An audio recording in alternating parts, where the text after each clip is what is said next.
Redmi Note 15 seriyasi keldi.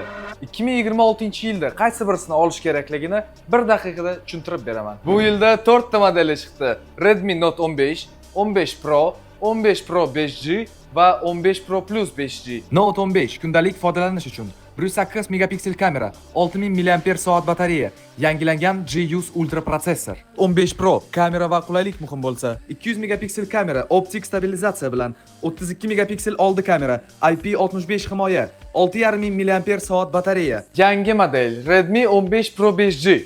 Bu model avval umuman yo'q edi. 5G, IP69 kuchli himoya, 200 megapiksel kamera va kuchli G200 Ultra. Note 15 Pro Plus.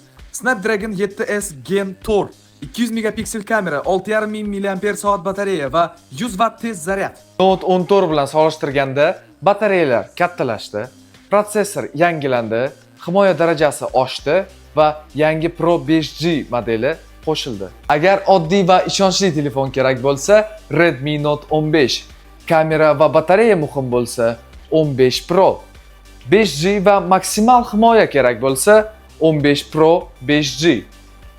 Eng kuchli va tezkor telefon kerak bo'lsa, Redmi Note 15 Pro Plus. Redmi Note 15 seriyasini 2 yilgacha rasmiy kafolat bilan va maxsus shartlarda Xiaomi Store'dan xarid qilishingiz mumkin.